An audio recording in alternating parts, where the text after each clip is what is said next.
আমাদের চ্যানেলটিতে নতুন হলে লাইক করো, সাবস্ক্রাইব করো এবং পাশের নোটিফিকেশনটি অন করে দাও যাতে নতুন ভিডিও তোমার কাছে সবচেয়ে প্রথমে পৌঁছায়। একটি রাস্তার পাশে দুইটি গাছ ছিল। দুইটি গাছের মধ্যে একটি গাছে এক পেতনি অনেক বছর থেকে বাস করত।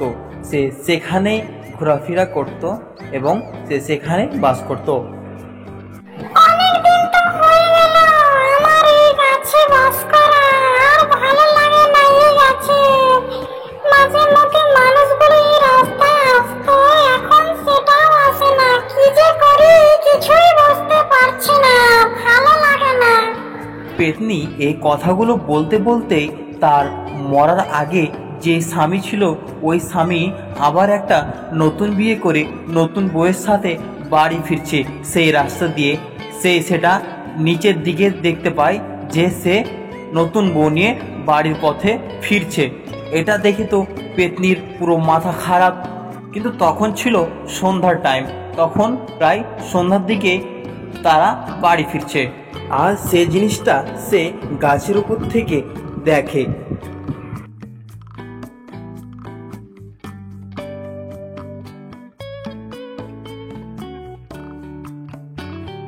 এটা দেখছি আমার স্বামী, তাকে আমার বিয়ে করে নিয়ে এলো।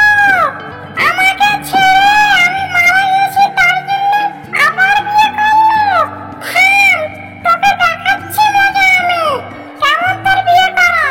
তারপরে আর কি, এই কথাটা বলে পেতনি তাদের সাথে তাদের বাড়িতে চলে যায় এবং তাদের কাণ্ড কারকির জানলা থেকে লুকিয়ে লুকিয়ে দেখে।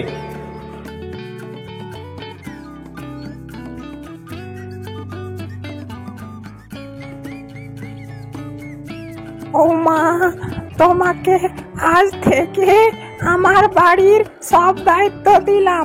তুমি আমার একমাত্র বৌমা। এই চাবি নাও আলমারির, আর বাড়ির সব দায়িত্ব আজ থেকে তোমার বৌমা। কিন্তু মা, আমি সামলাতে পারবো তো এই পুরো বাড়িটা? আমি আবার নতুন নতুন এসেছি আপনাদের বাড়ি, নতুন বৌমা হিসাবে আমাকে দেন না মা। আরে কেন পারবে না, অবশ্যই পারবে। তুমি আমার একমাত্র বউ, এখন এই বাড়ির একমাত্র তুমি বউ। আমার মা তো কখন এ দুনিয়া ছেড়ে চলে যাবে। হ্যাঁ বৌমা, ছেলে ঠিকই বলেছে। আমি তো কখন এই পৃথিবী ছেড়ে চলে যাব। এই কথাটি যখন ও শাশুড়ি মা বলল তখন বউটি বুঝলো এবং চাবিটি নিয়ে নিল বাড়ি। এবং এই জিনিসগুলো জানলা দিয়ে পেতনি সব দেখছিল এবং পেতনি বলছিল, বুড়ির আদর কত দেখ, আমি বেঁচে থাকতে তো আমাকে এতটা আদর কোনোদিনও নাইনি। আর এই বউকে কত আদর দিচ্ছে। থাম বুড়ি, তোকে দেখাচ্ছি মজা। আমাকে তো কোনোদিনও আদর দিসনি, তা তুই এরকম করবি আমার সাথে? জানলা দিয়ে পেতনি এই সব জিনিসগুলো দেখলো এবং সহ্য করতে পারলো না যে তার মরার আগে তাকে এতটা ভালোবাসা দেয়নি আর এই বউটাকে দিচ্ছে। যাই হোক, সে এগুলো দেখে সেখান থেকে চলে যায় এবং এদিকে এরা কথাবার্তা বলতে থাকে। এবং কিছুক্ষণ পর বউ যখন নিজের রুমে গেল তখন প্রায় রাতের টাইম, মানে রাত হয়ে গেছে এবং সে একাই একাই বসে আছে বিছানার উপরে। তার স্বামী এখনো রুমে আসেনি, কেননা সে একটু কাজে গিয়েছিল, তার জন্য হয়তো দেরি হচ্ছে আজকে। কিন্তু এদিকে জানলা দিয়ে পেতনি সব দেখছে তার নতুন বউ কি করছে।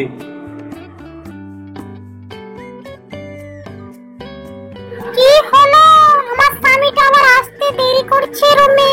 কোথায় যে গেল লোকটা? না কি বলবো, লোকটাকে নিয়ে আর পারা গেল না। কখন যে আসবে? কতবার বলছি যে তাড়াতাড়ি ঘরে আসার চেষ্টা করো, কতবার বলছি কিন্তু শোনার নামই নিচ্ছে না। কতবার লোকটাকে বলি যে তাড়াতাড়ি রুমে চলে আসবা, এখনো আসছে না। মা, কি বলবো, কিছু বলার নেই। লোকটাকে আসুক, আজকে আমি দেখাচ্ছি ওকে। তার সামনে আসুক আর না আসুক, আমি কিন্তু চলে আসছি। আমি তোকে আজকে দেখাচ্ছি মজা কাকে বলে। পেতনি যখন হাসতে হাসতে এই কথাটা বলে সেই সময় সেই নতুন বউটা সে কথাগুলো শুনে নেয় এবং সে শুনে ভয় খেয়ে যায় এবং এদিক ওদিক তাকিয়ে দেখে এবং বলে, কে আছে ওখানে? কে কথা বললো? কে এসে আমার কথা বলছে? কে আছে ওখানে? আমি রে, আমি। তুই যাকে বিয়ে করেছিস তার প্রথম স্ত্রী আমি। তুই তাকে বিয়ে করলি কেন? আমি তাকে ছাড়বো না মোটে। তুই মোটেই ছাড়বো না। দেখ এবার কি করে তোর সাথে। না, আমাকে ছেড়ে দাও, আমাকে ছেড়ে দাও। আমি কিছু করিনি। নতুন বউ তো পেতনির কাছে অনেক কাকুতি মিনতি করতে থাকে, কিন্তু পেতনি কিছুই শুনে না। সে সোজা তার শরীরের ভিতরে প্রবেশ করে যায় কোনো কথা না শুনেই।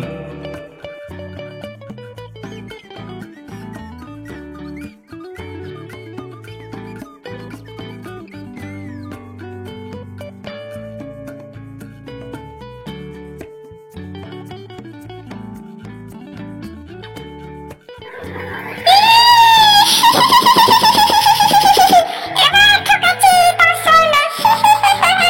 এবার আমি আমার পরিবারের সাথে বাস করবো। নতুন বউয়ের শরীরে তো পেতনি প্রবেশ করে যায়, কিন্তু তার পরের দিন তার স্বামী তার বউয়ের কাছে আসে এবং বলে, বলছি বউ, আমি তো কাজে যাব, একটু কিছু খেতে দাও না, খিদা পেয়েছে প্রচন্ড, তো কিছু খেতে দাও। খিদা পেয়েছে, খেতে দাও। নিজে খেয়ে না দাও, আমি দিতে পারবো না। নিজে খাও, নিজে সব করো, আমি কিচ্ছু করতে পারবো না। বউ, তুমি এরকম করে কথা কেন বলছো? তুমি তো আগে এরকম করে কথা বলতে না, হঠাৎ কি হলো? কিছু কি সমস্যা হয়েছে? আমাকে বলো, কিছু সমস্যা হলে। সমস্যা কিছু নাই, যাও নিজে যে খাও, বকো না আর দোকানের কাছে। তার বউ এভাবে কথাগুলো বলল এবং সে সেখান থেকে এই কথাটি বলেই চলে গেল এবং তার স্বামীর তো পুরো মন খারাপ হয়ে গেল যে আমার বউ এরকম করে হঠাৎ কেন কথা বলছে। যাই হোক, তারপর দিন এলো তার শাশুড়ি মা তার কাছে একটা কাজের জন্য। সে সেখানে এসেই বলল, মা, জানো তো আমার বয়স হয়ে গেছে অনেকটা, অনেক কাজ বাকি আছে এখনো। আমার সাথে একটু হাত বেটে দিলে ভালো হয় বৌমা, চলো। কি বুড়ি, আমি তোর সাথে কাজ করতে যাব? তুই যা, আমি মোটেই যাব না। আমি মোটেই কাজ করব না, আমি কিচ্ছু করব না, তুই যা। হঠাৎ করে কি হলো বৌমা তোমার? এভাবে কথা কেন বলছো আমার সাথে? আমি তো কোনো ভুল করিনি। কি হয়েছে তোমার বৌমা হঠাৎ করে? কিছু হয়নি, যাতা বউয়ের সামনে থেকে ভালো লাগে না কিছু, যা এখান থেকে। বৌমা যখন শাশুড়ি মাকে এতটা অপমান করলো এবং শাশুড়ি মা কিচ্ছু বললো না, সেখান থেকে চলে গেল চুপচাপ। তারপরের দিন এক আশ্চর্য কাণ্ড, রান্নাঘরে সে একটা বড় মুরগিকে কাঁচা কাঁচায় চিবিয়ে খাচ্ছে।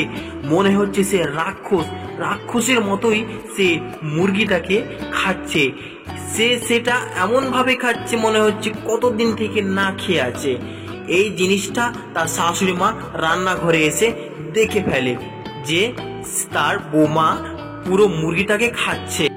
কি বৌমা, তো দেখছি পুরো মুরগিটাকে কাঁচা কাঁচায় চিবিয়ে খাচ্ছে। ও বাবা, দুর্গা দুর্গা, কি হলো আমার বাড়িতে সব? আমি এখান থেকে পালাই এখন। কি যে হলো, কাউকে ডাকতে হবে সাধু বাবাকে, হয়তো এর উপরে বোধহয় পেতনি ভর করেছে।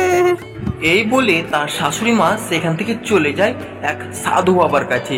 সে অনেক দিন থেকে, অনেক বর্ষ থেকে তপস্যায় ছিল এক পাহাড়ের কাছে।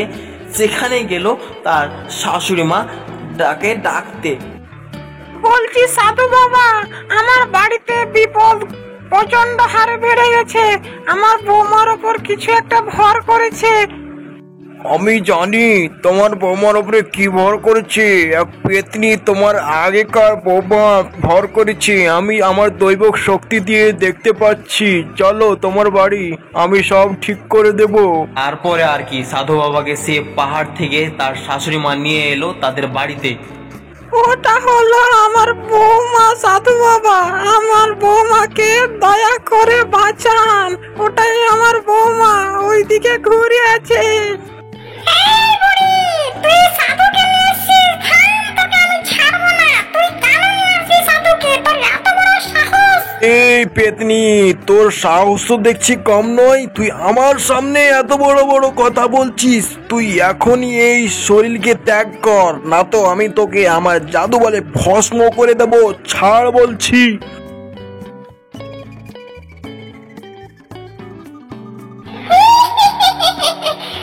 সাধু, তুই আমার কিচ্ছু করতে পারবি না। আমি এই শরীরকে কখনোই ছাড়বো না।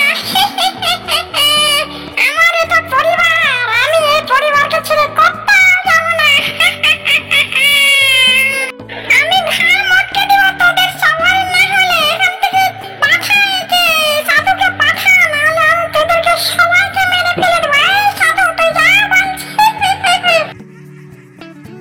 থাম পেতনি, তোকে এতবার বলছি তুই এই শরীর ত্যাগ কর, তবুও তুই শুনছিস না। এবার দেখ আমি তোর কি করি। তুই কিন্তু আমার রাগ উঠিয়ে দিলি। এবার দেখ তোকে আমি কি করি। সাধু এই কথাটি বলেই তার উপরে জাদু বল প্রয়োগ করতে লাগলো সাধু।